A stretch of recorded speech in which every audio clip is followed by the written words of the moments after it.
Magandang umaga po sa inyong lahat at live mula dito sa Pag-asa Weather Forecasting Center. Narito na nga lagay ng ating panahon ngayong araw ng Biyernes, March 28, 2025. At sa ating latest satellite images, patuloy po yung pagmamonitor natin dito sa low pressure area. Nahuli nating namataan 95 km silangan ng hinatuan sa lalawigan ng Surigao del Sur. Base pa rin sa pinakahuling datos natin, maliit yung tsansa na maging bagyo pa rin itong low pressure area at dahil malapit na rin sa kaulapan, malapit na rin po sa kalupaan rather, ay nakikita natin na mas malaki yung tsansa na ito ay malusaw na. Lalong-lalo na this coming weekend. At inaasahan nga natin na itong low pressure area na ito ay magdadala pa rin ng mga pag-ulan, partikular na sa may Caraga.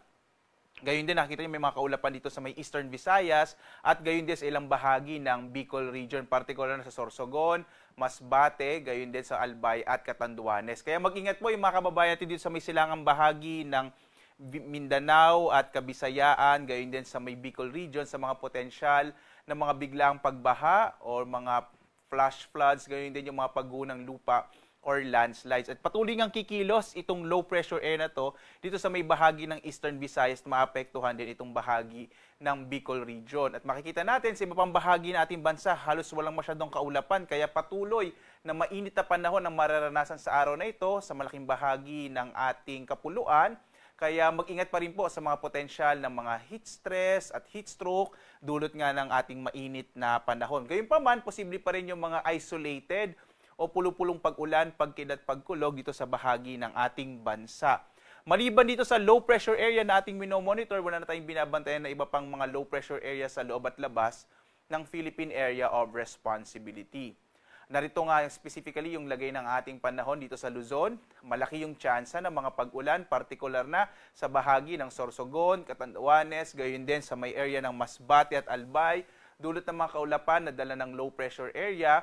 Sa ipapamahagi ng Luzon, patuloy natin inaasahan ng mainit na panahon na may mga potensyal, lalo na bandang hapon hanggang sa gabi, ng mga pulupulong pag-ulan, pagkidlat, pagkulog. Yung agwat nga ng temperatura, yung actual temperature na mararanasan sa Lawag, 25 to 32 degrees Celsius, sa Baguio 17 to 26 degrees Celsius, sa Tuguegarao naman 24 to 35 degrees Celsius, sa Kamaynilaan 25 to 34 degrees Celsius, sa Tagaytay 22 to 32 degrees Celsius, habang sa Legazpi, sa area naman ng Bicol, 24 to 32 degrees Celsius. Dito naman sa may Palawan, Visayas at Mindanao, inaasahan pa rin natin yung mga pulupulong pag-ulan, pagkilat, pagkulog sa bahagi ng Palawan. Agwat ng temperatura sa Puerto Princesa, 25 to 33 degrees Celsius. Sa bahagi naman ng Kalayaan Islands, 25 to 33 degrees Celsius.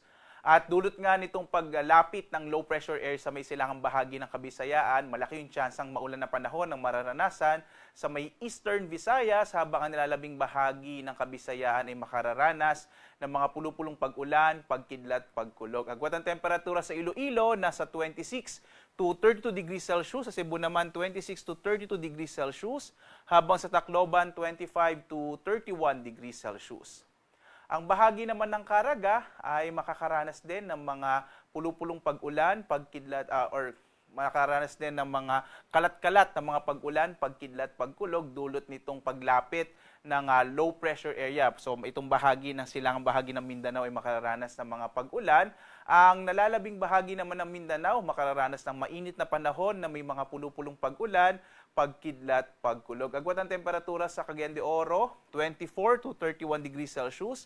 Sa Zamboanga naman, 25 to 33 degrees Celsius. Habang sa Davao, 25 to 34 degrees Celsius. Muli po, nagpapaalala tayo dito sa Pag-asa, yung area ng Eastern Visayas at maging dito sa may bahagi ng Caraga, maging itong Northern Mindanao, mag-ingat sa mga potensyal ng mga flash floods at landslide, dulot ng mga pag-ulan na dala ng low pressure area. Samantala naman, patuloy na mainit na panahon yung nararanasan natin ngayon, lalo nagtapos na nga yung panahon ng amihan. Kahapon, March 27, ito yung mga lugar na nagkaroon ng danger level. Ibig sabihin, posible po yung mga heat stress at heat stroke dulot ng mainit na panahon. Itong Dagupan, pinakamataas po na heat index o damang init na naranasan ay nasa 47 degrees Celsius.